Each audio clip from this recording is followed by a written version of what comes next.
call this meeting to order.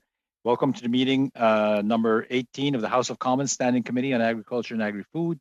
Pursuant to Standing Order 1082 and motion adopted by the committee on October 24th, 2020, the committee is resuming its study on processing capacity.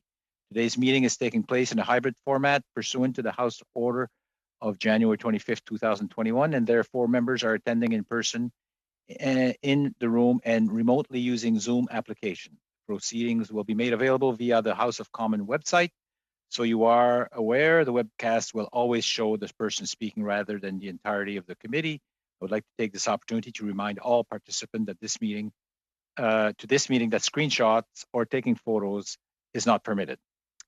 Alors, pour garantir le bon déroulement de la réunion, j'aimerais vous faire part. To ensure the proper proceedings, I'd like to ensure you the following proceedings. Members and witnesses can express themselves in the official language of your choice. Interpretation is available for this meeting, and you have the choice on the bottom of your screen between floor, English, or French. You are able to raise your hands, and with the latest version of Zoom, you can speak your language without having to select the right channel. If the option for raising your hand doesn't work, just put your screen on, raise your hand physically, and the clerk will notice you. And please wait to be called before speaking. I'd like to remind you that all comments must be made to the chair and through the chair. And when you're not speaking, please mute your mic. Meeting will consist of one panel of three witnesses, as we had last minute rescheduling witness. The meeting will end at 5. It might extend now that we've had a little problem. And I'd like to start by welcoming our witness here. And I know Canadian Produce Marketing Association, Ron Lemaire. I know Mr. Lemaire very well. He's been on our committee many times, so welcome with us, Mr. Lemaire. And I'm not sure, okay, I see Ms. State, so MNP, LLP, Colleen Tate, partner. Welcome with us, Ms. State. And also Glenn Fraser, National Leader of Food and Beverage Processing Practice. Welcome, Mr. Fraser. And I would assume that the third witness is not with us yet. So when United Food and Commercial Workers Union of Canada, Derek Johnstone, Special Assistant to the National President, when he joins us, we'll make sure that he has his chance to his opening statement. So, Mr. Lemaire, could you want to start with your opening statement for 7.5 minutes? Thank you, Mr. Chair. On behalf of the Canadian Produce Marketing Association, representing over 800 companies growing, packing, shipping, and selling fresh fruit and vegetables in Canada and supporting roughly 249,000 jobs across the country, I want to thank Chair and members of the committee for the opportunity to share our comments on increasing capacity for processing in Canada. My comments today are reflective of a complex supply chain that works tirelessly to provide fresh fruit and vegetables across Canada and to develop opportunities and solutions to increase processing capacity and competitiveness in Canada. Our recommendations support the government's export objective of $75 billion by 2025, as referenced by the Barton report, and support the goal of increasing local capacity to protect food security and strengthen Canada's food sovereignty while providing safe food for all Canadians. Canada's fresh fruit and vegetable industry contributes significant benefits to our economy, to our communities, and to the government. In 2018 alone, the total value added of the fresh fruit and vegetable sector was $17.7 billion. Development in the fruit and vegetable sector, including processing, directly leads to jobs for many Canadians and Canadian workers. At the same time, the government collects over $2.6 billion in revenue through taxes on production each year. The fresh fruit and vegetable industry has significant potential to transition more products towards processing and value-added items, such as frozen fruit and vegetables, baby food, juices, shredded lettuce, minimally processed salad kits, mini carrots, purees, and others. In fact, in 2020, a survey conducted by Cattle, 24% of Canadians indicated they are planning to spend more on frozen produce next year, which is 2021. Unfortunately, the current market conditions encourages more grade 2 Canadian produce items to be sold in the open market in the United States for processing or for juicing than in Canada. as there are self-imposed barriers to domestic processing sectors. The pathway for fresh number 2 grade produce items to be processed needs to be modernized to encourage greater investment in the sector at a provincial level, specifically in Ontario. The regulated commodity model in Ontario is an example, which has created a disincentive to drive innovation and investment. Currently, we are not aware of new processors entering the Canadian market for the reasons that include labor challenges, corporate tax structures, and our largest province regulated market conditions. The regulated market conditions in Ontario restrict some movement of open market fresh produce into processing channels. Ontario fresh producers, as an example, are now shipping product to North Carolina for carrot puree, New York, New Jersey, and Pennsylvania for diced carrots for soups. However, by selling into the US, a Canadian company only receives about 35% of the gross revenues back due to the logistics and transportation costs. While these exports may seem on paper to look positive toward our Barton goal, they are not providing the best return for our growers. To provide better support for increasing processing capacity here at home, there are 3 key areas of focus and review needed by the federal government: our domestic labor model and plants, the high cost of product and inputs, and competition from frozen products coming from overseas, which are significantly more cost effective due to low input and labor costs. This committee has heard previous testimony related to the gaps in labor. I will reiterate the estimated shortfall of 30,000 workers within the processing sector, with projections doubling by 2025. Without the necessary skilled workforce, the sector is already facing an uphill battle. CPMA supports a labor strategy that focuses on addressing the shortage skilled trades, ensuring we have access to qualified foreign workers, and supporting automation and innovation. We all recognize that the produce sector functions in an extremely competitive market as commodity prices and volumes that drive success or failure of our sector. The Government of Canada should examine short-term and direct supply chain opportunities to support and create market opportunities both domestically and internationally. At the same time, federal and provincial regulatory models must also be reviewed to determine opportunities and gaps being created by the unintended consequences of regulated commodity models and production volumes. The COVID-19 pandemic has imposed significant new challenges for businesses throughout our supply chain, including the added costs and purchase of personal protective equipment, other health screening tools and equipment, the implementation of safety protocols to allow for social distancing, and so on. All of these impacts are difficult to pass on to Canadians without increasing the cost of fresh produce, thereby creating food security concerns. While the government funding available through Agri-Food Workplace Protection Program and the Emergency Processing Fund is welcome, these measures will not be able to address the full scope of the economic challenges facing our sector, especially as COVID protocols will be with us for the foreseeable future. The Government of Canada should implement a series of tax incentive programs that will encourage industry to invest in Canada. This can include PPE tax credits to support those companies protecting their workers on packing lines and processing lines, or investment tax credits, which can spur GDP growth. As I noted at the outset of my comments, there is significant potential for the fresh fruit and vegetable industry in Canada to transition more products towards processing and value-added items. The Government of Canada can foster growth in our sector by working with industry to address the challenges I've described here today. CPMA is greatly appreciative of the opportunity to share these comments, and I'm happy to answer any questions the committee members may have.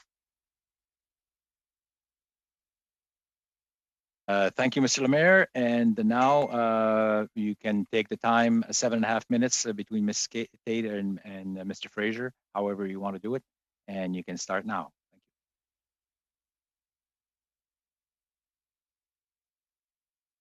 Thank you. Thank you, Chair. It is an honor to be invited today to discuss Building Back Better with a more robust and competitive agri-food sector. Enhancing our domestic and global competitiveness with respect to food and beverage manufacturing capacity has never been more critical. A global race is on, and Canada cannot afford to fall behind. My name is Glenn Fraser, and I'm the National Leader, Food and Beverage Processing at M&P. I'm joined today by my colleague, Colleen Tate, National Lead, Livestock and Poultry. As a leading accounting, consulting, and tax advisory firm headquartered in Canada, M&P is in the unique position to be the voice of over 20,000 agri-food clients, including 1,000 food and beverage manufacturing companies from coast to coast to coast. One thing is for sure, the post-COVID-19 business environment will look much different than it did pre-pandemic. More virtual activity is forecast as food and beverage manufacturers look to technological solutions to increase their efficiencies and effectiveness by adopting automation, mechanization, digitization, e-commerce, and AI.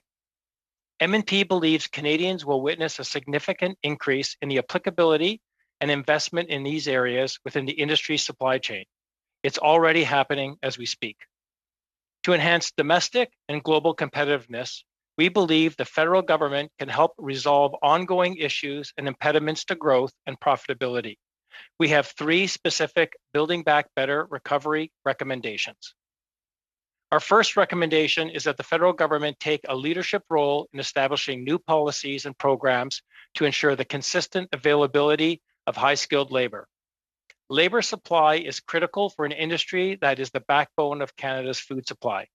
In today's food and beverage manufacturing industry, there is a labor shortage of 10%, which is expected to widen in the next 5 years. To address this, the federal government needs to explore policy options that would invest in automation, training, and career awareness. Automation can bring in efficiencies and cost savings for businesses, and it also has the potential to help address labor shortages that are particularly sensitive to disruption. Automation will equally create demand for skilled workers and draw more youth to well-paying jobs in their communities that they can be proud of. To fully capitalize on this opportunity, the federal government will need to create programs and provide incentives geared towards training and skills development for the modern workforce. It is also critical to create specific policy geared towards developing awareness among youth of the variety of rewarding and skilled career and employment options within this industry. Our second recommendation is for the government to foster innovation in the food and beverage manufacturing sector. The food and beverage manufacturing industry is currently experiencing decreased investment caused by declining margins, difficulties in accessing capital for investment, and ongoing barriers to accessing tax credits towards scientific research and experimental development. Working in partnership with provincial governments and industry, the government should broaden existing funding programs while also developing industry-specific policy that can be used to promote innovation in food and beverage manufacturing. Innovation doesn't need to be leading edge or new technologies. Innovation can also be achieved by adopting proven strategies and technologies that may already exist inside or outside of Canada. Programs such as Agriculture Canada's Agri-Innovate program and ISED's Strategic Innovation Fund have the potential to be expanded to include incentives for food and beverage manufacturers to invest. We would like to emphasize the importance of innovation, automation, mechanization, digitization, e-commerce, and AI in this sector. These funding programs need to be specifically tailored to the food and beverage manufacturing industry, so there is more streamlined and simplified method of accessing these funds.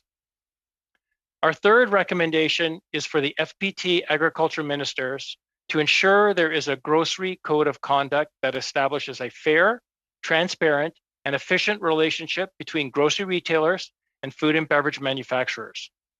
In Canada, 5 major grocery retailers control 80% of the grocery market. This has caused an unbalanced relationship and business landscape between retailers and the food and beverage manufacturers, where arbitrary transaction costs, fees, and penalties are levied, at times retroactively. In addition, the COVID-19 pandemic has exposed additional challenges and costs at all levels of the supply chain. Retailers have taken some of these financial costs associated with COVID-19 and passed them down to the manufacturers. This adds additional strain on already escalating costs for most, if not all, food and beverage manufacturers. A grocery code of conduct will enable the food and beverage manufacturing industry and retailers to engage in a constructive and transparent manner that ultimately provides positive outcomes for all Canadians. In conclusion, we want to thank this committee for their important work in building a more competitive food and beverage manufacturing industry. Automation, skilled labor training and awareness, enhanced innovation programs, and a grocery code of conduct will ensure this critical industry is equipped to grow and prosper at home, reach attainable export targets, and compete abroad. These recommendations are vital to our future food security and an affordable supply of quality food for all Canadians. Thank you. Thank you, Mr. Fraser. And I believe we have Mr. Johnstone back. So we're really happy to see you, Mr. Johnstone from United Food and Commercial Workers Union of Canada, Special Assistant to the National President. So Mr. Johnstone, you have 7.5 minutes. Go ahead. Thank you, Mr. Chair. On behalf of the United Food and Commercial Workers, I would like to thank the Standing Committee for the opportunity to share our perspective today, and also for the work of the committee on this important subject. But before I put forward some of our thoughts, perhaps it might be good to say a few words about who we are. The UFCW is the voice of Canada's food workers. We are one of the country's largest unions, and we are very proud and privileged to represent more than 250,000 hardworking people across Canada. About 80% of our membership works in food-related sectors. And as we like to say, you can find UFCW members everywhere in the food chain, from field to fork. And throughout the pandemic, our members have played a central role in holding the front line and providing the food and other crucial products and services that Canadians need for their day-to-day lives. I can tell you that the last 12 months have not been easy for food workers in Canada. For good reason, many of our members have been afraid to go to work. They are afraid to get sick. They are afraid to bring the virus home to their families.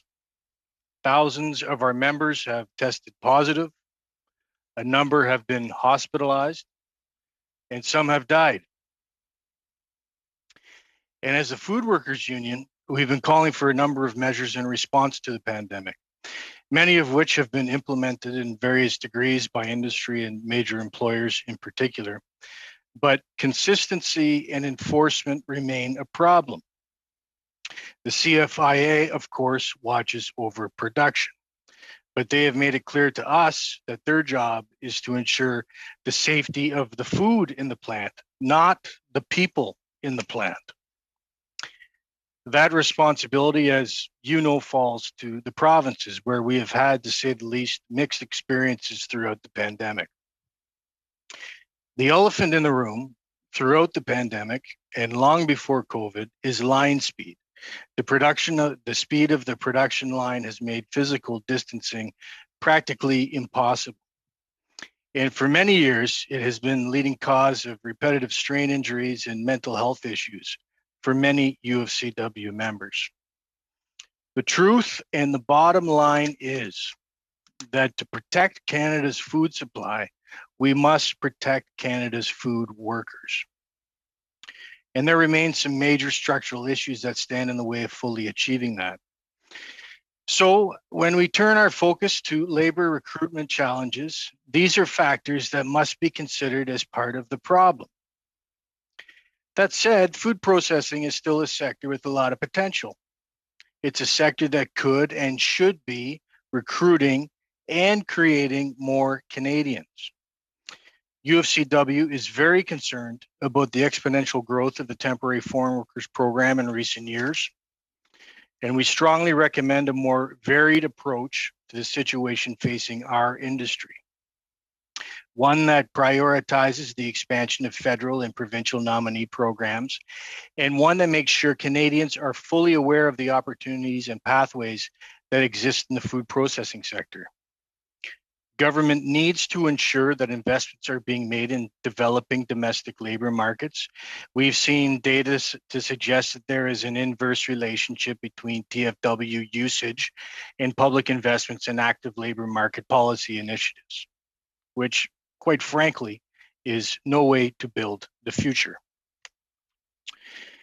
Going forward, we urge the committee to recommend a stakeholder-based approach to developing recruitment and skills strategies for the sector. UFCW, for instance, is very well positioned to help champion the food service and industrial trades. And if employers were compelled to work with us on these issues, perhaps through the LMIA process, to identify domestic labor sources, it could result in better outcomes that benefit the sector as a whole. In any event, the last thing we want as the Food Workers Union is to see Canada's entire food system become reliant on a temporary, precarious, and vulnerable workforce, just like we have today in primary agriculture. To do so would mean less stability, security, and food sovereignty for one of Canada's most crucial sectors. With that said, thank you to the committee for the invitation and for shouldering this very important work. And I look forward to answering any questions you might have. Thank you. Thank you very much, Mr. John Stone. And with that, we'll start our question round. And we'll start with 6 minutes. And Ms. Rood, you have the floor for the first 6 minutes. Go ahead, Ms. Rood. Thank you, Mr. Chair, and thank you to the witnesses for appearing today. I've heard a common theme today from all three of you, and one of the common themes is on labor shortages. And one question I'd like to ask Mr. Johnstone first, I think. You mentioned that you would like to see more recruitment into the food processing sector. But I'm just curious what your suggestion is as to get that, because coming from a farming background myself, finding labor is the biggest challenge for any food producer. So I'm just wondering if you could elaborate on how you think you can recruit people into this business, because you say we don't need temporary farm workers or seasonal agriculture workers, but without them, we have no food supply in this country. So I'd like to hear your thoughts on that. Well, that of course is the question, right? I certainly think more can be done to leverage the networks that stakeholders have. We, as the Food Workers Union, represent 250,000 members across Canada in over 600 communities. Yet we have never really been engaged in trying to get the word out on the opportunities in the sector. We represent tens of thousands of folks in the meat sector in particularly. We know that there are very good jobs in that sector. It's still a lot of full-time jobs. These are jobs with pensions. They're union jobs.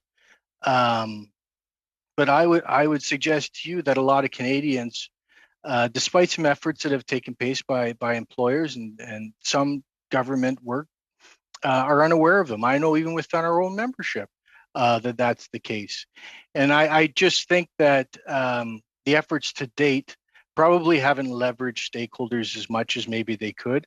And one of the reasons we're keen to be here today is to really put on the record that we want to play a meaningful role in doing this. As you may know, we used to have a forum in Canada through the Sector Council program that brought stakeholders together through a tripartite process to tackle challenges like this.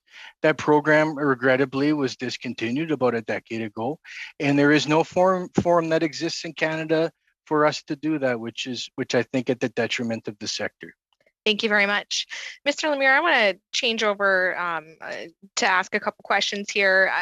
Being from a producer background myself, we've heard about the small profit margins that farmers have at the farm gate, and especially in the fresh fruit and vegetable industry. So just wondering if you can touch on a bit of the grocery code of conduct and why it's so important that we have, to the process for processing in Canada. If we start losing our farmers, if we start losing capacity here because of labor, because of bankruptcies that we could potentially be seeing because of COVID-19, why is it important that we have a code of conduct going forward, and how is that helpful for producers to ensure that we continue to have food security? Yeah, certainly. I think one of my colleagues who testified, Mr. Fraser, did touch on the key points around the code of conduct and the competitiveness that is at the national level within retail, because there's so few players that drive a price-driven market, which pushes down on the growers who are price takers, and that is part of the challenge, especially when you look at it in a context of global and domestic. And it's the combination therein that creates the complexity of the question you ask. When you start looking at the cost of inputs, the cost of labor, even on entry now, if you wanted to be a farmer, the cost of land and or transition of land from one generation to another, you begin looking at a very, very steep hill to climb as a producer. So as you bring it all together, you start looking at what your market looks like, and a delivery of a product with a very small margin in a market where it is a price taking market can create a very strong hurdle for a Canadian producer. Thank you very much. And you also touched on grade 2 and processing vegetables. And I have a number of vegetable processors in my riding. We do a lot of field crops. And so just wondering if you can touch a bit more on that, because from my processors, what I've heard, the biggest thing it challenges labor still. It's not actually getting the product, it's labor, but with more farms potentially going out of business, they are going to have a hard time finding product. So I wonder if you can just touch a bit on that. I'd love to. Thank you. And I guess this is coming directly from some of our fresh members who are not part of the Vegetable Processors Association in Ontario. And when you look at the annually negotiated price model that is in place and volume model that's in place in Ontario for those items, so out of the, I think it's 350 processed veg growers that are in Ontario that are producing, and you're right, they are producing, and they're producing to a volume that is required at the price that's being asked to sell. The labor is an issue for them, no doubt about it. But if I'm a fresh grower, I don't have access to that market. So if I do have excess product, if I have a bumper year and I want to try and move my product into that market, I'm excluded. And there are challenges with that closed market concept for the fresh industry. So I'm not don't want to put a position for the process veg group, but it does create an issue for expansion. Thank you very much. I think my time is up. Thank you, Mr. Chair. Yeah.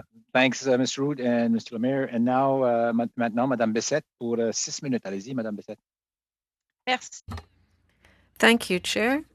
Thank you to all of our witnesses for being here today. My questions are going to be for Mr. Lemire from the Canadian Produce Marketing Association. You were talking about profit margins for products exported to the U.S. for processing are not as big as they could be. So aside from a code of conduct, what other measure could the federal government take in the long term to correct the situation? Thanks for your question. I'm going to answer in English.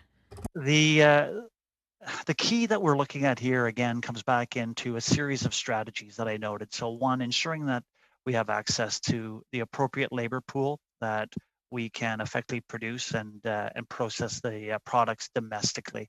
The challenge relative to selling into the U.S. comes into the added cost of logistics and transportation, and also looking at the market conditions for commodity pricing at the time when the product is sold, which will fluctuate.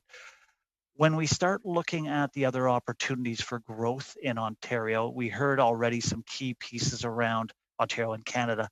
When you start looking at key pieces around automation and innovation, it's perhaps the greatest opportunity we have, because if we can't find labor and we need to start moving down the path of increased automation and or innovation around, as we heard Mr. Johnson talk about the production line and the speed of line and how it's operating, and other tools that we can drive within that line, if it is a labor gap of moving the product through, whether at even increased speed with fewer workers, unfortunately, but to try and meet the demand of the product in the market at a lower cost. We're dealing with a competitive environment that requires us finding the most efficient model of producing, processing, and shipping the product to its destination.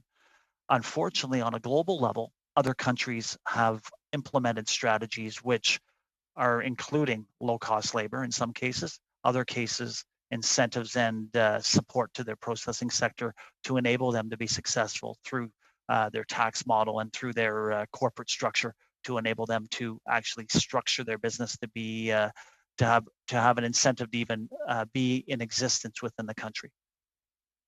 Thank you.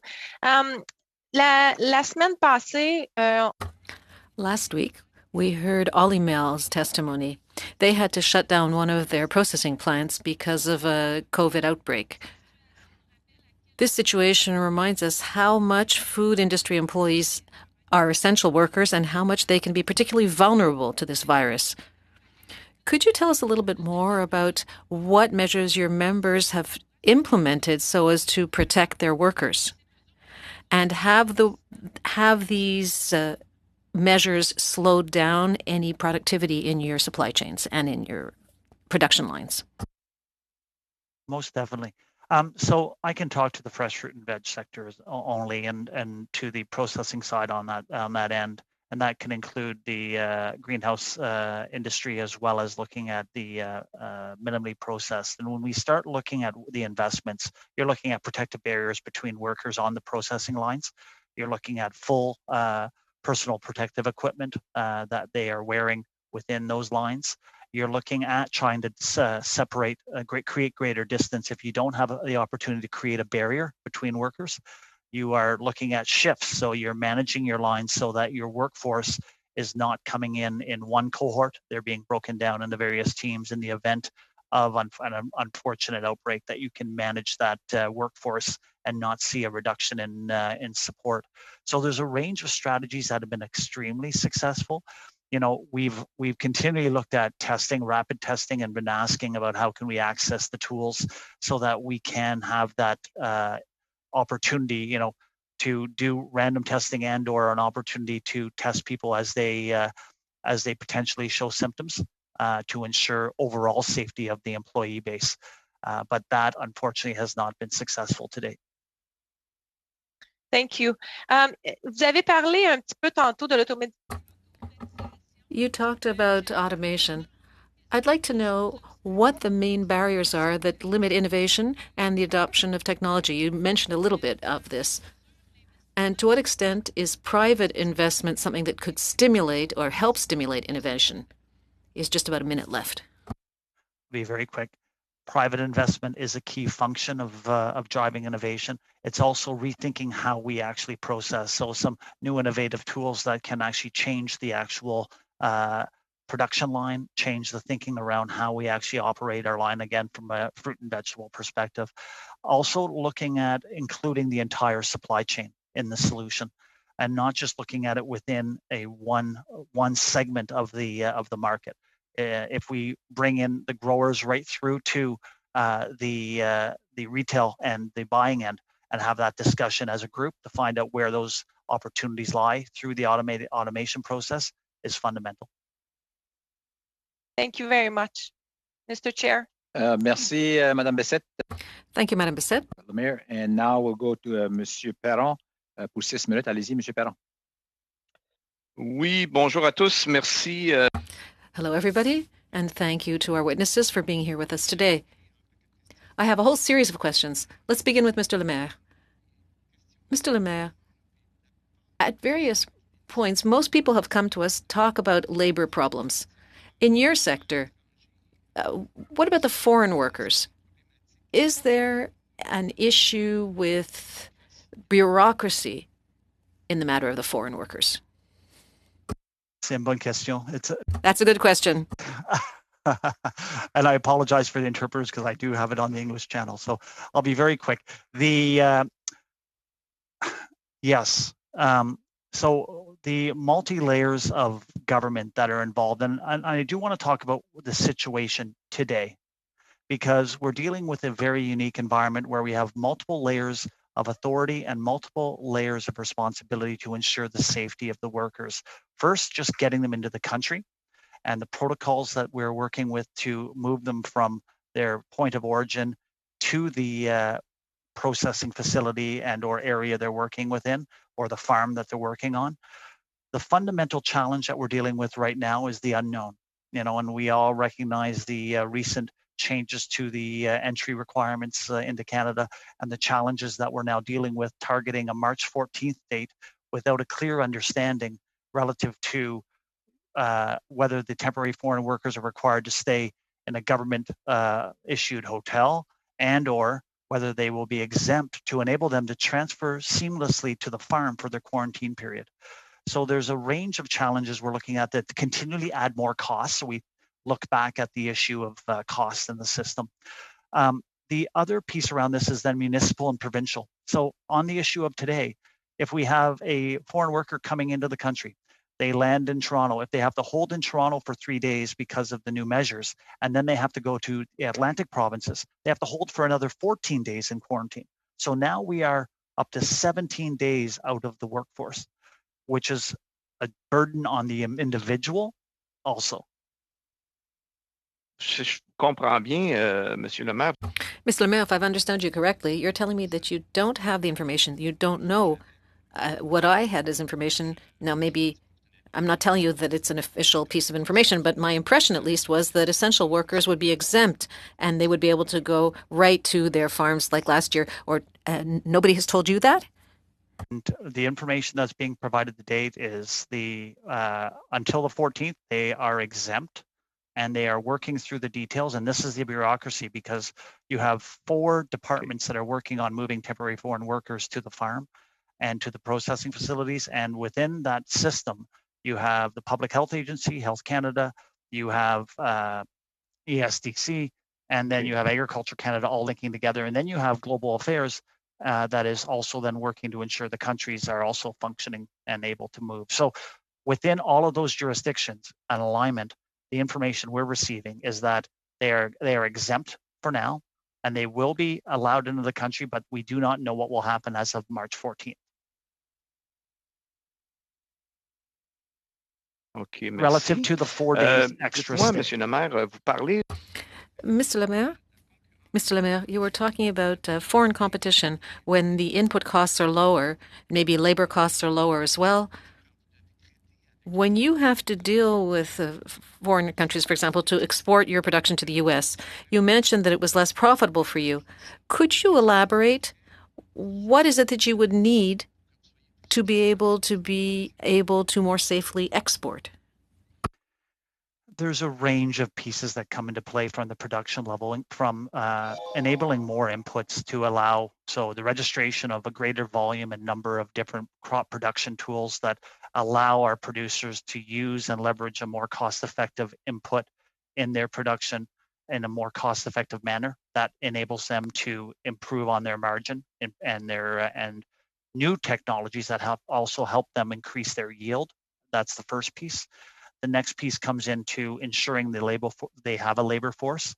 And then the other piece ensures that as they move through the system and move it to the processing facility, that the processing facility have those similar tools in place so that they have the opportunity to, and the right corporate tax model that enable them to be successful, so that they are able to drive and move the products through their processing system into a market that isn't dealing with, as I mentioned earlier, extremely low wages, extremely low input costs, and overall low cost of production, which is really the starting point for the entire system in fruit and veg.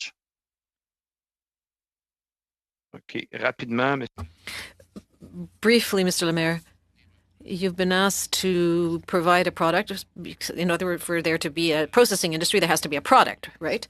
Right now, there's some economic uncertainty that's quite considerable when it comes to the people you sell to. Do you have any fears about bankruptcies on the horizon? And is there anything that the government could do to protect you in that area? You bring up an extremely great point. The government can do one key thing for the fruit and vegetable industry who are not effectively protected in a bankruptcy scenario under the Bankruptcy Insolvency Act, and that is correct that by creating a deemed trust that would protect processors of fruit and vegetables and fresh fruit and vegetable sellers and growers in the event of a bankruptcy. The material and tools there. Sorry, Mr. Le Maire. Thank you. We're out of time on that one. And now Mr. McGregor for 6 minutes. Go ahead, Mr. McGregor. Yes, thank you so much, Mr. Chair. Thank you to all of our witnesses. I'll start with Mr. Johnstone. I just wanted to talk to you about the recent closure in Red Deer at the Olymel plant, and we had a representative from Olymel appear before our committee to talk a little bit about that. But I wanted to get your perspective from just, I guess, to start off with, like, how are the workers doing at that plant? How are they dealing with the new situation they find themselves in? And also, if you could maybe open the conversation up a bit broader from labor's point of view. Because what we have found during the course of this study is that with meat processing plants, they've become so concentrated that when they get shut down, it has such a huge cascading effect on the whole supply chain. So from your point of view, how are we to I guess inoculate our processing plants and of course the workers who work in them from these future shocks to the system? Well, thank you, Alice. That's a very good question. I can tell you that the situation at Olymel is really the worst fears for these workers, and it's what they think about when they get up every morning and when they go to bed every night is when is the next outbreak going to occur. And the most recent one has been at Olymel. As I mentioned in my introductory remarks, our members are very frightened with very good reason to go to work. There have been some changes in the plant. I heard mention that some plexiglass shields have been introduced. It's certainly the case in most, if not all, of the larger processing facilities. They put some distancing in the lunchrooms and whatnot. But really, as long as the line keeps rolling as at a top speed, you can't really do anything about the density on the floor. And it's really, in terms of an outbreak, it's a bit of a ticking time bomb. And we just saw that at the plant in Red Deer. What I can tell you is that when that does happen, on top of the strains that folks have by going to work and the stresses associated with that, when they are forced out of a job, the onus is on them, of course, to adapt to that new reality for them. There have been some new programs set up throughout COVID, of course. There's the CRSB is the latest incarnation of that support. But again, the onus is on the employee to file for that. Unlike some other jurisdictions where we understand that in places like Denmark that have pork processing is a huge part of their economy, that is not the case. In those scenarios, it's the administrative piece is handled directly between employers and governments. And not only do employees in that scenario are they getting their full pay, but it's a seamless approach for them. And it's handled directly by the employer and the company, and it's something that I think would certainly go away to assisting our members who just want to go to work every day, and they bear the brunt of these outbreaks when they happen in many ways, certainly, and most apparently on their own personal health, but also on the more practical ways when it comes to trying to make ends meet. So it's a difficult situation, meat plant, in a multiple of ways. A common thread we've had through this study and others is the concentration in the marketplace, especially among meat processing. You've got Cargill, JBS, Olymel. These are huge players, and they really control significant market share through just even one plant. I mean, I think Olymel said that Red Deer was about 30% of pork processing in Canada. So that's massive. So when we look at, I mean, you and I have talked before of the riding regency situation, which I guess is True Harvest Meats. Now, do you have any updates on that? Because if we're looking to try and make sure that we have more processing capacity, it'd be interesting to know about ones that were shut down and what the odds are that it will be coming back to get that capacity back online. Well, I wish I did. And to your other point, in terms of concentration of meat packing, for instance, that's an excellent practical example. In Ontario, there's really a crisis in terms of small to mid-sized packing facilities. Riding Regency was one of them. It's a facility that was shut down in September of 2019. So it's a year and a half that plant has essentially been dormant. We have 200 members there. You know, they're folks who haven't known what their future is at that plant for 2 Christmas. But on top of that, these are, you know, a big part of the committee's work over the last few meetings has been about the crisis with regard to skilled labor and in food processing. Here we have 200 highly skilled industrial butchers who are in a position now where, I don't know, they go on to do something else, they leave the sector. It's just, it's not something that as an industry we can afford to have. Despite numerous attempts with both the ministry and the CFIA, I can tell you that we haven't gotten hardly any information on what the status is at that facility. We understand that an application has been put forward, but that's been the case for going on a year. And I have to say that the communication has certainly been wanting on that piece for us and certainly for our members. Thank you, Mr. Johnstone, and thank you, Mr. McGregor. And now we'll go to the second round. 5 minutes. Mr. Steinley, go ahead, Mr. Steinley. Thank you very much, and thank you to the witnesses for appearing before us today.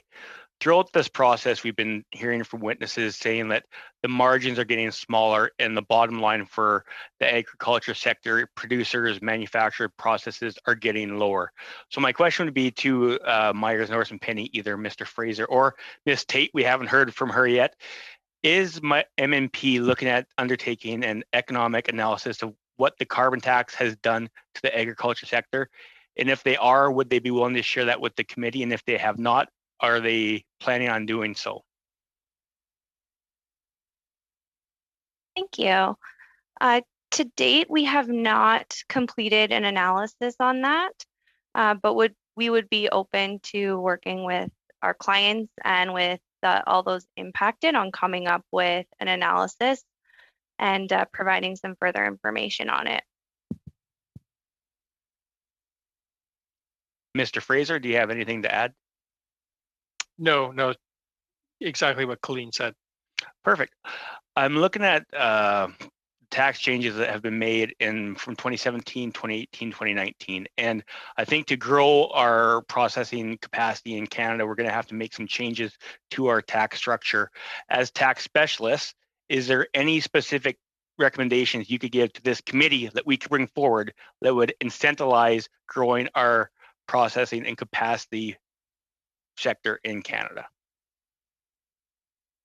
Absolutely. I think there are many opportunities to provide funding to some of these organizations so they can continue to access and innovate, as we've talked about. Some of those, like the scientific research and experimental development tax credits, can be overly complex. And at times, our industry has noticed some poor success rates at obtaining funding through that program due to the complexity. And so just understanding maybe a more predictable system and one that is easily understood by the producers going into it.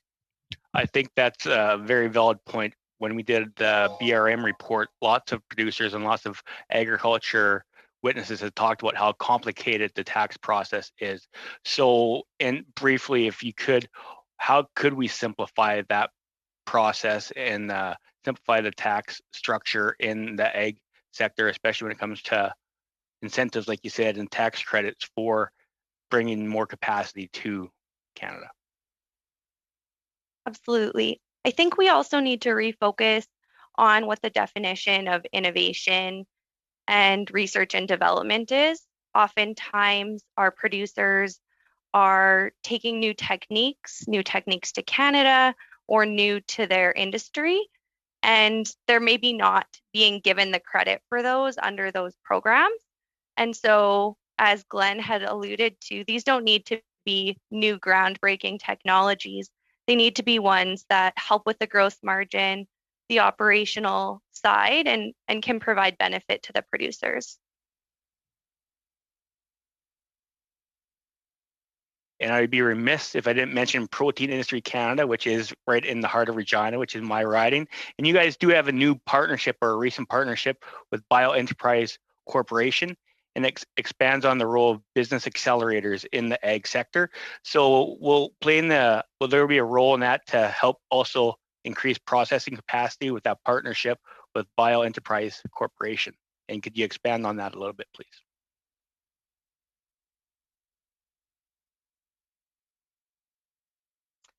Sure. So obviously in that scenario as well, we would be assisting with some of the people coming through that incubator, and some of the things that we discussed earlier, those research and development credits would play a huge goal there. Also, access to capital for some of those new businesses is going to be difficult, or established businesses really. And so if there was any availability of government funding that could be easily predictable and applied for, I think that would be truly of benefit.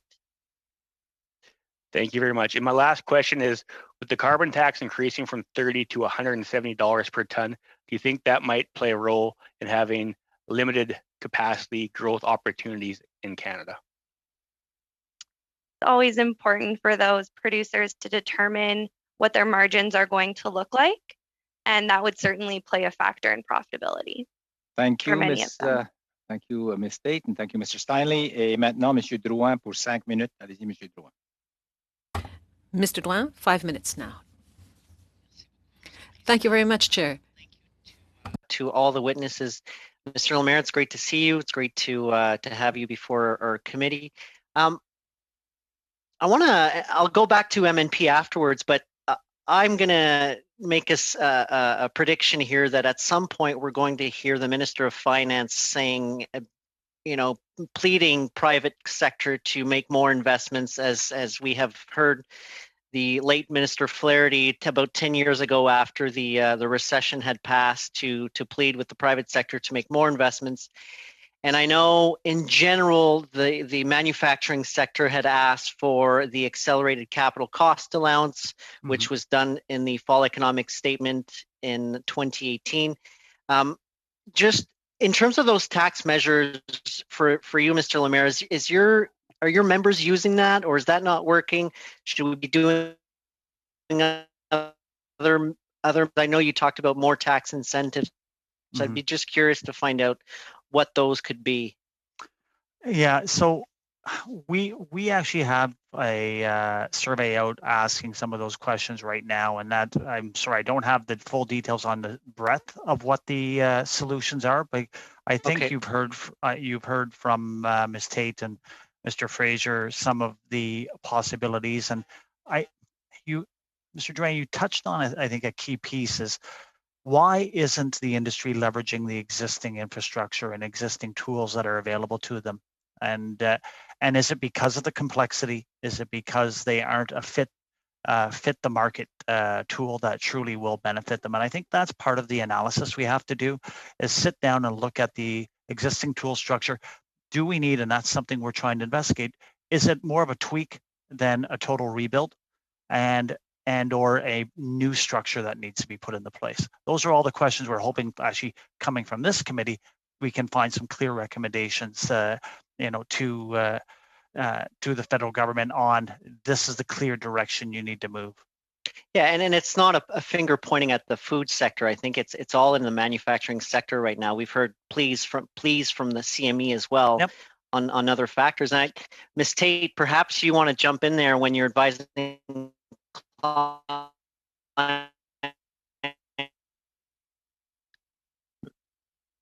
some of these programs.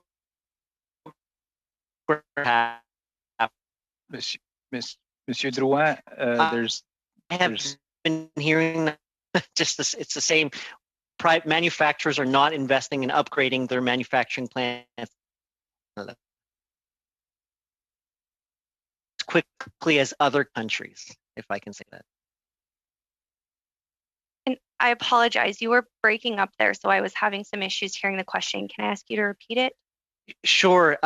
Just with regards to what Canada needs to do, the government of Canada, to incentivize manufacturers to upgrade equipment, to benefit from more automation in Canada, which I don't believe is going to erase jobs, it just creates a new kind of job. But I'm I'm an MP, but before that I was working in another industry, and I've been hearing that same story for the past 15 years that Canada lags behind other countries when it comes to upgrades that are done at our manufacturing plants. And just wondering in terms of what you're hearing from your clients on this.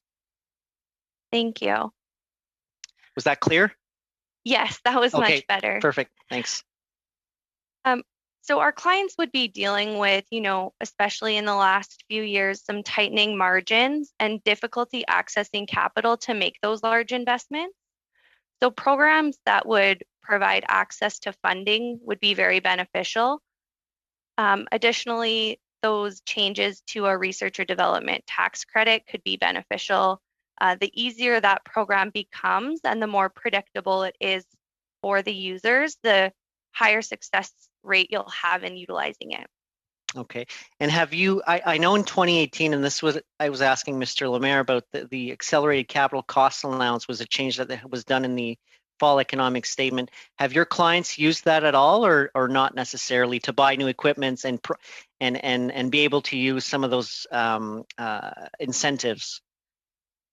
Absolutely. There's different clients that will utilize it. Should the timing be appropriate for their current expansion and should that be fit within the criteria? Okay, and the decision pie for making that investment when you're advising clients, like obviously you've raised an issue about policy for labor supply. It's a major issue, and this committee has heard it over and over again. You've talked about access to strategic innovation fund. And is there other measures that you think we should be looking at? I think the three things that we mentioned today, if they could be addressed in a manner to move them forward, would provide a real catapult for the industry and cover off a good portion. Thank you, Ms. Tate. Thank you, Mr. Drouin. Monsieur Perron, allez-y pour 2 minutes et demie. Mr. Perron, go ahead for 2.5 minutes. Yes, thank you.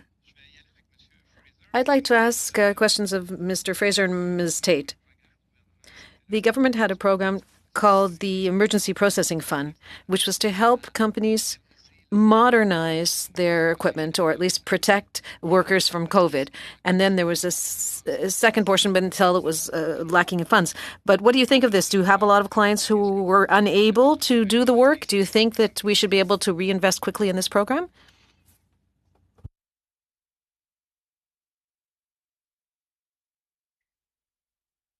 I think that the funds were always appreciated and the availability of them. One difficulty would be ensuring the funds are available when needed and access to those funds, of course. Okay. Yes, certainly one of the vous parlez aussi de votre pénurie de main-d'œuvre. You're also talking about labor shortage. You were saying that we need automation, of course, and training and career choice information, but we do know that there is a labor shortage. And your customers are probably using foreign workers. And we've had requests to increase the percentage of foreign workers that's allowed, to increase it from 10% to 20%. Would you agree with this? And would this be sufficient? I think it's also important to focus on the automation side with that, as we can look to bring automation and automation to some of these industries. They'll be able to retain their current workers and hopefully have less of a gap in the skilled workers they need. There'll also be some opportunities to retrain some of those workers into skilled positions that they can be proud of and find very rewarding. Parfait, merci. C'est un très bon point. Thank you very much. That's an excellent point you've raised. And I'd like to ask Mr. Johnston about this. Mr. Johnstone, you said earlier that there was an inverse relationship between the use of workers and investment. Could you explain this to me? And for you, it's a problem to use foreign workers. Well, I'll let you continue the question, but we're actually out of time, Mr. Perron, unfortunately. Perhaps Mr. Johnston will have an opportunity to answer. 2.5 minutes. Go ahead, Mr. Thank you, Chair. Maybe I'll turn to Mr. Lemaire and the CPMA. One of our previous witnesses was the Agri-Food Innovation Council, and I was really interested in your comments in your opening statement about the tremendous potential that exists for value-added products. And I know, despite the challenges that you listed, there have been some success stories. There are companies which are making it in Canada under current conditions, and that's what I'm really interested in. I asked the AIC about some of the common threads that weave through these success stories, and they said, you know, the presence of an ecosystem that can bring together researchers, entrepreneurs, industry reps, and investors to mentor entrepreneurs and so on. Can you maybe just talk to our committee about some of those success stories, like any members of the CPMA who have found success under current conditions in innovative food processing, and maybe what led to their success? Yeah, most definitely. So I can talk to Sliced out west under the Star Group as an example. I think when you start looking at where and how they find success, one, they ensured that they had control over their production base. So they had an internalized ecosystem where they managed from start to finish. They also invested heavily in the automation and the innovative production line, where they use state-of-the-art technology in their production and then in their fresh cut operation, so that they could ensure they were processing the veg and the fruit product going through in the most effective manner. And then the other end comes out relative to the key attributes on the packaging piece and managing your cost center. And we continually look at the overall cost and structure and from your production to your package to the consumer. You have to be able to manage it all. And at the same time, the piece that we are now seeing more and more is the sustainability component that starts flowing into that full value proposition. So they've looked at all of these pieces and brought all those elements together. Even pivoting during COVID and looking at how they can redistribute and remanage that supply line into the market is fundamental. So there are stories like that across the country. I totally believe that the opportunity is there. The model that we're seeing and where we have opportunity moving forward is really trying to drive this back into a regional model where, for our sector, we can centralize production with the growers so that they can move it together and into the market. Thank you, Mr. Lemaire. Thank you, Mr. McGregor. And now we'll go to our 5 minutes round. Mr. Lehoux, Monsieur Lehoux, 5 minutes, allez-y. Mr. Lehoux, 5 minutes, go ahead. Thank you, Chair, and thank you, witnesses, for being with us this afternoon. First question would be for Mr. Fraser or Madame Tate. You talked about agri-recovery should be improved or broadened. I'd like you to elaborate, please, because sometimes we think of different programs, but reinventing the wheel doesn't necessarily do any good. So do you have any suggestions that we could make to this program? Many times our clients or the companies we're dealing with are competing against very large companies for funding with kind of some big projects. And we need something focused on food and beverage that will support the small and medium-sized enterprises in their operations. And again, technology doesn't need to be driven by something big and fancy like reinventing the wheel when the wheel exists to utilize there.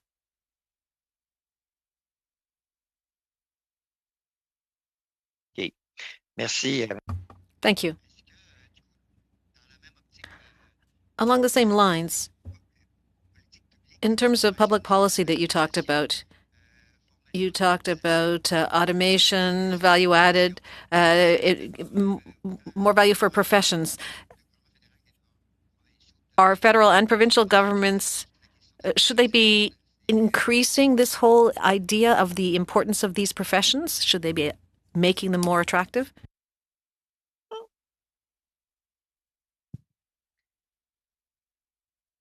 I think there's an opportunity to really highlight these careers and these jobs to Canadians as they move through their training, and that those opportunities exist. as we move towards automation or a more skilled workforce, there will be increased compensation that comes with that, and hopefully some safe changes and more rewarding feedback for those employees. And so I think if we can find a way to really get that message across to Canada's youth, that would be important for both governments to focus on.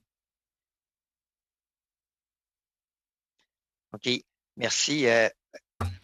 Thank you. And in terms of governments, federal, provincial, are there to be better working together so as to be able to quickly implement the code of practice or the code of conduct? Do you agree with that? Is this something that should be done as quickly as possible? The grocery code of conduct is going to be something that would be very important for the industry. A focus on transparency and predictability for all of those involved would be a key success factor. So yes, I would encourage that this happen as soon as possible. Okay, merci. Monsieur Johnston. Thank you. Mr. Johnston or Mr. Lemaire, both of you talked about labor problems. Roughly the same level, 25 to 30,000 workers short is something that the system will be experiencing. So what would your proposals be? Mr. Johnstone first. You're working on highlighting the careers to Canadians, but how can we encourage people to come and work in the agri-food sector? We have to connect this with perhaps more adapted programs or programs that are better adapted to immigrant labor? Well, I think that's probably a good idea. In terms on the immigration side, it's probably obviously important to evaluate what skills we're recruiting for when we allow newcomers to come to Canada. That's a key part. But I would just reiterate my earlier point. I personally don't accept the notion that every underemployed, every unemployed Canadian permanent resident, people who've taken themselves out of the labor market are aware of all these opportunities in the food processing sector. I don't buy it. And I think there's a lot of people, certainly stakeholders from labor who would probably agree with me.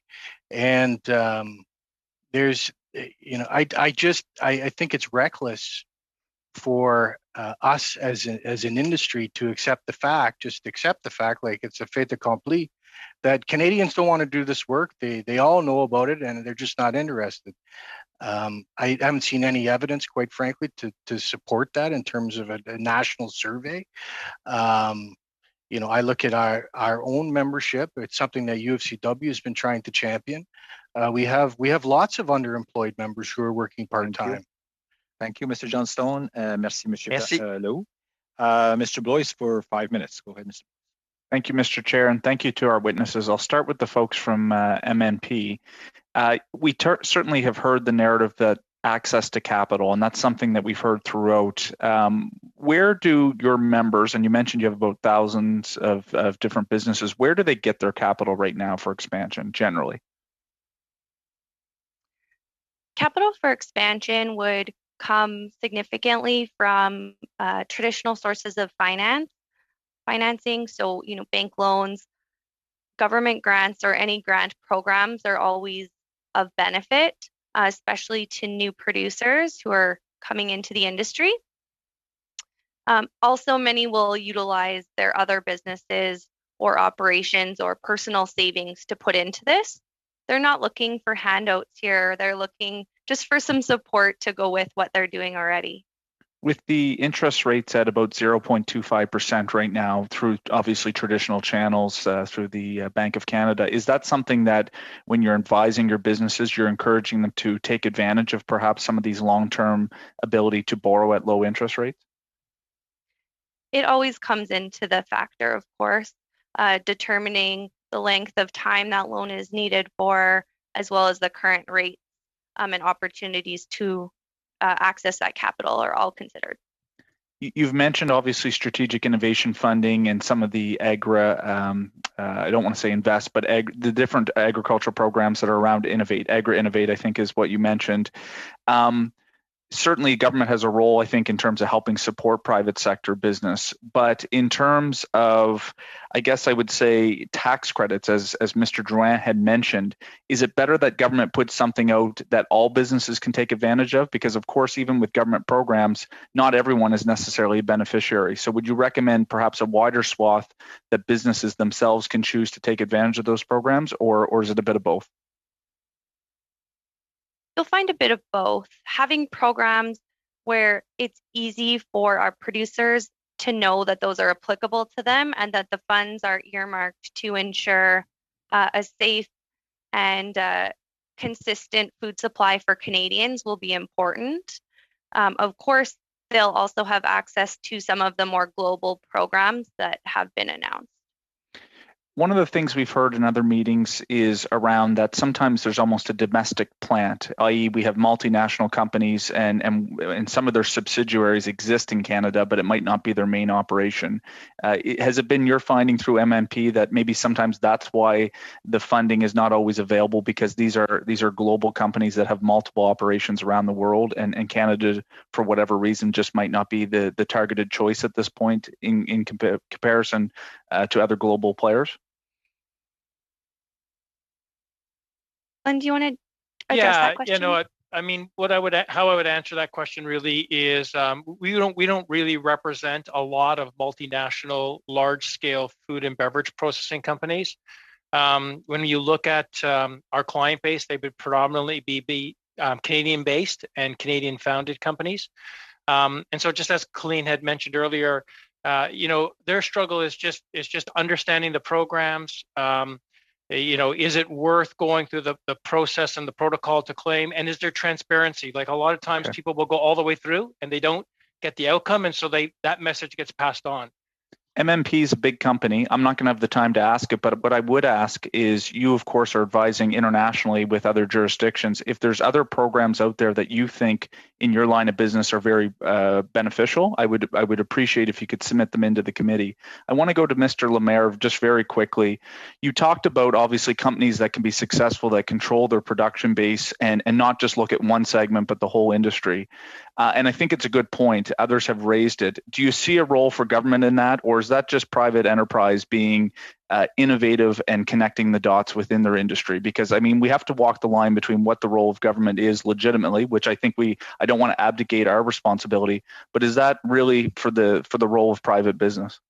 So it's a great question, and the simple answer is yes, there's a role for government, and it is creating the right economic environment to connect all of those businesses. And I'll give you an example in the blur of the regulatory enforcement of how the business operates, right? So, you know, once you get in, we heard the comment about, you know, the role of CFIA and other responsibilities. So that gets into a different discussion compared to what this committee is looking at right now, but it is an influencing factor. And then on top of that, looking at everything Ms. Tate and Mr. Fraser mentioned around the incentives and looking at some of the tools that are necessary, especially around capital investment, is key here. If a company is going to look at how do they leverage, especially during COVID right now, and the risk.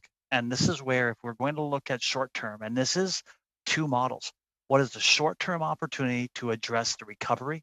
And we heard Build Back Better, and yeah, God love it. Let's do it. But the big key here is, how do we look at the short gain, and then what is the long-term strategy? Thank you, Mr. Lemaire. Colleagues, we're a little bit early done with that round, and if we do the full second round, it'll take us considerably over. But if I suggest that everybody has another question, give one to every party, would everybody be okay with that? I just got it. Okay. So I'll just follow the order of as listed here. So Mr. Epp, go ahead and ask your question. You know, roughly a couple of minutes each. Sure. Thank you, Mr. Chair. And I'll direct my question to Mr. Lemaire, please. And I heard in your opening comments that you were supportive of a potential code of conduct because it would address the imbalance of power between the big five retailers and the manufacturing suppliers or processors. Can you reconcile that with your other comments where you talked about the regulatory environment that fresh producers would be selling into, particularly in the Ontario situations. I have to have a few years of wars in that segment. Right. And so how do you reconcile that? Because I hear you not necessarily supplying under contract or supplying a steady stream, which would support increased capacity investment. And so if you could address that dichotomy in my mind, at least. So let's look, there are two different discussions, I think, really in totality. And one is about market conditions and transparency, as we heard earlier. And the other piece comes back into market conditions and open production and trade. And I think the reality comes back into if you are selling into the regulated model and you are a part of the growing community that is paying into that model, you are functioning in a very successful production base. Within the other side of the the production industry and fresh fruit and veg, where you are growing for the fresh industry, you have product that could funnel into the processing chain, which could build that gap in volume that Ms. Rood mentioned. All of a sudden, you are excluded and you have difficulty in finding channels for that product into processing. So the opportunity gap exists, if that helps. So it really looks at how do you improve that channel for supporting those processed veg producers that may be able to leverage the fresh industry that has excess product. Thank you, Mr. Lemaire and Mr. Epp. And now, Mr. Ellis, go ahead with your question. Just looking at what you said, and I made some quick notes, and I think it was Ron, about 30,000 jobs are short now, and by 2025, you're going to need double or going to be double short the labor force? Right. Looking at projections, looking at support, and this is also in support of the testimony of Food and Beverage Canada. I think what really comes down into play is everyone is actually working with a smaller labor pool. I know for a fact working with a smaller labor pool that is to optimal efficiency in delivering growth. So if we're looking at a growth model, do we have the right labor force to drive that growth? If not, back to the point on automation and back to the point on finding more efficiencies, industry is leveraging those tools now. What is unfortunate is there is a segment that loses out on jobs, but there definitely, as Mr. Drouin mentioned, a segment that gains jobs. And our goal then is to ensure we have community colleges and others training the right people to come in with the right technology and the right data knowledge and a range of other skills that can drive automation innovation to fill the labor gap. But the short goal, increase the percentage available for temporary foreign workers within this sector. Thank you. And I just one quick question for Mr. Johnson.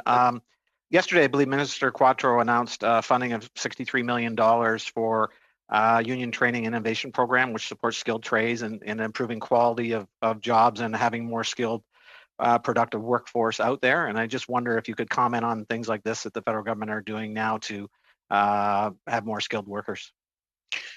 Well, I think the resources that the government has put forward, and it's not just that, it's the money through the Future Skills Center as well. So there's some good stuff there. But if there's certainly in our sectors, just as important is a need to compel employers to come to the table.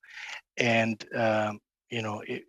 back to my earlier point, having the conversation as stakeholders as a sector is critical, and it doesn't exist in terms of form right now. So the money's great, but we also need the government to play a role in bringing stakeholders together. Thank you, Mr. Johnstone. Okay, I will go to Monsieur Perron. Monsieur Perron, oui, allez-y pour. Go ahead. Thank you, Chair. Mr. Johnson, I'm very happy to be able to re-ask the question I had tried to ask before. Let me rephrase it. In your introduction earlier, you said that you had seen an inverse relationship between the use of foreign workers and investment. But since the beginning of our committee work, we are seeing that there are both problems. And not enough investment in the industry in the country, but such a huge labor shortage that the need to use foreign workers is present. So my question is, first of all, could you elaborate on that? And what should we do to reconcile these two issues? And what about the workers who are coming in from abroad? Or if immigrants? I imagine that you cover them when they join, when you're present there, when they come into your plants? And historically, we're very proud of the way that we have used our collective agreements to leverage provincial nominee programs in order to secure real pathways to citizenship. And that's something that we haven't touched on enough on this, call, I think. Juste un instant, j'ai pas de traduction, Monsieur le Président. Just a morning, I'm not hearing the translation. Could you please begin your answer again? Est-ce qu'on peut vérifier si la traduction? Can we check whether the interpretation is in fact functioning? Can we check translation? OK. Merci. OK, ça va. OK. Si on peut reprendre, Monsieur Johnson. So could you start again, Mr. Johnson? Sorry. Certainly. So to your point, Mr. Perone, I think that in terms of TFWs coming into our membership, absolutely that's been the case, especially in meat plants. And we're very proud of the way that we have used our contracts to leverage provincial nominee programs in order to secure real pathways to citizenship for migrants. And this is something that you probably haven't talked about enough on this call, is that the federal government has set up a federal nominee program. Provinces have the ability to exercise the nominee program. Ontario has historically lacked, but this has got to be seen as a pillar in terms of meeting the needs of the sector. Having somebody as a migrant, as part of the temporary foreign workers coming into this country for 30 years, being on a hamster wheel, is in no interest to anybody. If we're going to build security and stability and longevity in our sector, we need to allow people to come here to lay roots and build lives, and that's key. To your other point about the inverse relationship between active labor market policy investments and the expansion of the temporary foreign workers program, we're just citing OECD data, which clearly shows that public investments in things like activating the underemployed, in things like providing opportunities to upskill for people who have taken themselves out of the labor market, that percentage in terms of Canada's GDP of public investment in those programs has declined at exactly the same rate that our use of temporary foreign workers has climbed over the last 20 years. Thank you, Mr. Johnstone. Mr. McGregor, go ahead for your question. Yes, thank you, Chair. Mr. Johnstone, I'll continue with you. I mean, I agree with your sentiments about the strength of provincial nominee programs in identifying where particular gaps are. I mean, it's why my wife is in Canada. She immigrated to Canada from Australia because of the BC provincial nominee program, which identified her skills as a shortage here on Vancouver Island, and that's why she ultimately came. And then you did reference the Agri-Food pilot program that's in existence. If you wanted to continue any thoughts on that particular program, but also, you know, if there's a series of sort of concrete recommendations you would like to see us make as a committee in our report, because that's what our ultimate aim is with this report, is we want to make those recommendations and have the federal government actually respond to them. So if there's anything else you wanted to add in terms of getting stakeholders more involved, anything we can do with encouraging our universities to reach out to get more Canadians connected to those jobs, we'd appreciate it. Thank you. Well, the Agri-Food pilot it was put into effect last year. I just recently asked for an update in terms of data of how this has been performing, and I've yet to receive it. So I don't have any data in terms of how that's rolling out. The commitment was 2,700 new opportunities for permanent residency for agri-food workers, mainly focused on the meat sector. The criteria is still very high. It's a level 4 for English. We know that a lot of TFWs come into the country and they perhaps haven't attained that facility in the language. As far as I know, it's not accompanied with any opportunities to strengthen some of those language skills. And it's not enough, quite frankly. We've heard the numbers: 30,000, 65,000. 2,700 a year is it's an important start, but it's not even close to being, to your second point, Mr. McGregor, what needs to be a real pillar in terms of the solution to the crisis facing the sector. That taken together with significant substantive investments in activating and developing domestic labor markets that are in keeping with the trajectory that we are seeing with the use of temporary foreign workers. Thank you, Mr. Johnstone. Thank you, Mr. McGregor. And that will wrap up today's testimony. I really want to thank from the Canadian Produce Marketing Association, Mr. Ron Lemaire, for joining us again today. From the MNP, Kelleen Tate and Mr. Glenn Fraser, thanks for being here. And from the United Food and Commercial Workers Union, Mr. Derek Johnstone, for bringing us your perspective on that. Thank you so much. And that will wrap it up. To all our colleagues, have yourself a good day and a good weekend if we don't see you tomorrow. Thank you so much.